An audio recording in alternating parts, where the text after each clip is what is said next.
Buckle up, dear friends, because today we're talking about ABA. You clicked on this video for one of several reasons. Either you know what ABA is or you don't know what ABA is. And either way is fine, because that's what we're digging into today. So to start off with, I want to explain a little bit about myself and why I'm making this video and some of the topics that this video is going to cover. I am an autistic non-binary person.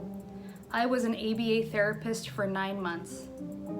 The company that I worked for was one of the largest ABA companies in the world. We received 2 weeks of textbook training, and then after that we went to go work with the children in person with a supervisor. After a certain amount of sessions with the children, you would have a test, and then you would graduate and become an ABA therapist.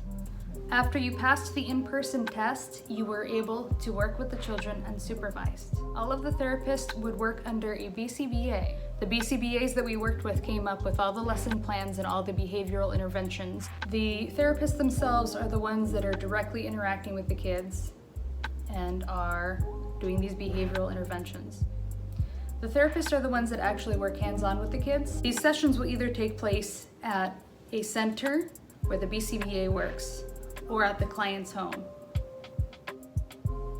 The sessions typically take anywhere from 1 hour to 4 hours.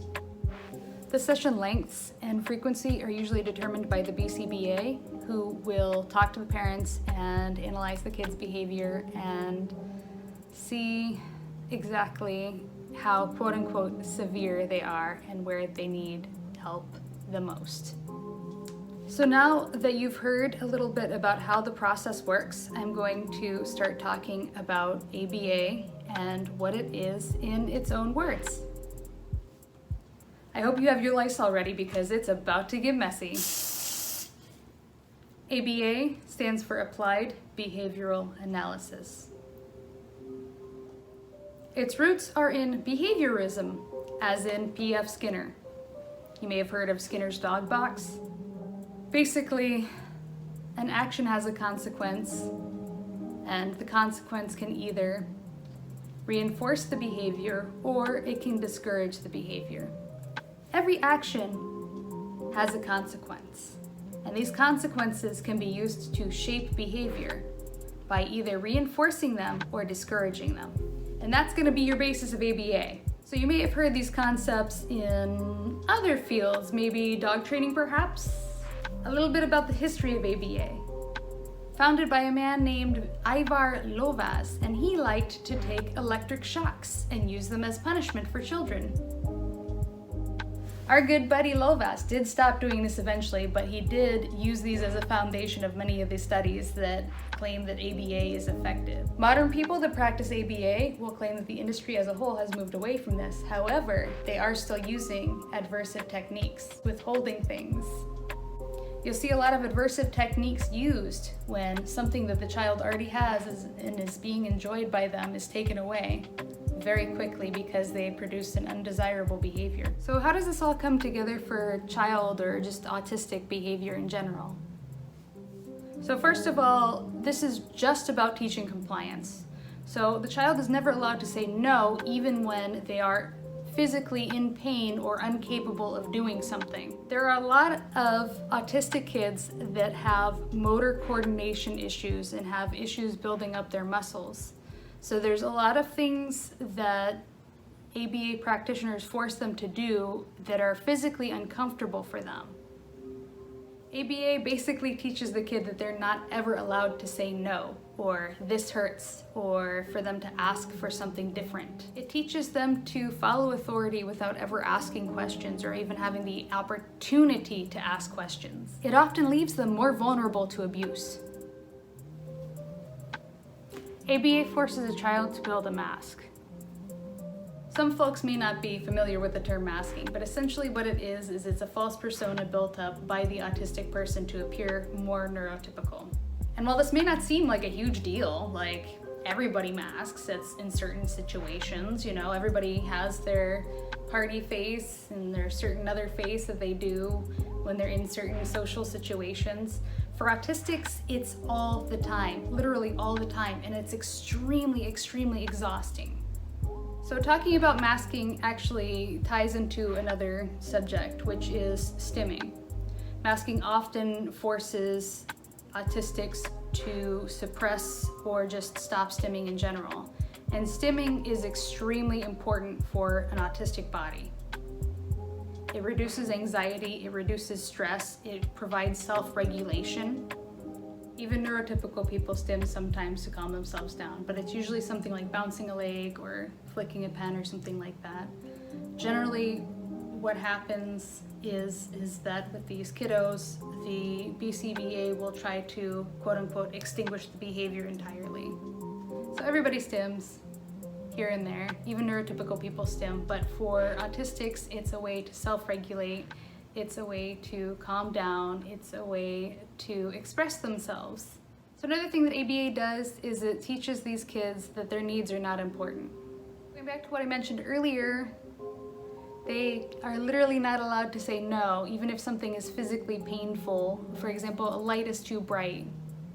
You know, gripping a pencil this certain way is uncomfortable for them. This chair is uncomfortable for them. They are not allowed to say no. It doesn't teach proper communication skills at all. It's just you work through the pain. So speaking of that, it actually teaches them to communicate less because they're working through the pain. And essentially what this does is it causes stuff to build up and build up and build up and can cause and lead to meltdowns. And in ABA, meltdowns are often framed as tantrums. Whereas for an autistic person, a meltdown is a buildup of things that they haven't been able to deal with, and it all just comes out. A meltdown is completely different from a tantrum. A tantrum is, I'm not getting something that I want. A meltdown is, I have needs that aren't being met. My needs need to be met. And when those needs keep getting ignored and keep getting shoved aside, you end up with these incredible meltdowns. And these meltdowns look different for everybody. So going into the communication side a little bit more, ABA basically just teaches kids that they can't communicate whatever way is best for them. ABA essentially teaches these kids that there's only one right way to communicate, and it completely shuts down and eliminates the way that is best to communicate for them. And this goes for nonverbal and limited verbal people as well. Not everybody needs to speak. I'll give you a direct example. I was working with a child who was nonverbal except for very few words when he wanted to. His parents and the ABA therapist were convinced that he needed to speak, although he had a communication device that he used very, very well. And autistics should always be given their preferred method of communication. It doesn't matter if they don't speak. There's not only one way to communicate. Just like there's different languages, there's different ways to communicate. I worked with one child whose preferred communication was through a device. And because ABA forced him to answer the same 20 questions, he got completely burned out on the device and decided he wasn't going to do it at all. So it ruins certain methods of communication for these kiddos. Another big issue is that it stifles their creativity and forces them to hide who they really are. The mask that we were talking about earlier, a lot of the times that becomes inseparable from who they are.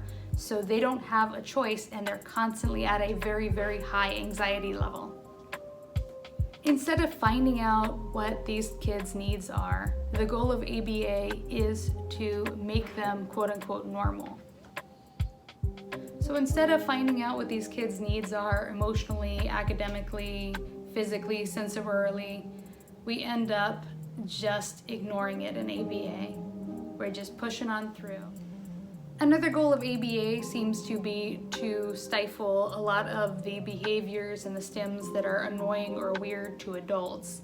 And instead of explaining to their peers that this person is a little bit different and that we can accept differences and love differences, it just gets stifled out because it's an annoying behavior, even if it's not hurting anybody. It just strikes me as really, really funny that we are now encouraging people to be who they are, but autistics are not allowed to do that because it's medicalized. 9 times out of 10, if you explain to the child's classmates that they have different needs than everybody else, they're accepted. That's it. You just start from day one. So lastly, I want to talk about how it sort of medicalizes childhood, okay? A lot of the times we would see kids that were doing behaviors that would be considered completely normal for a neurotypical kid, but because it was seen in a neurodivergent kid, it would be considered a symptom of their problem. So I'm not here to change anybody's mind, but I did want to bring up these important issues that the autistic community sees that the neurotypical community doesn't typically see, and to maybe give you a little bit of information about what this does and how it harms autistics. So just to close the video, I'm going to leave you guys with a quote from Lovaas himself, and you guys can make your own determination. Thank you for watching.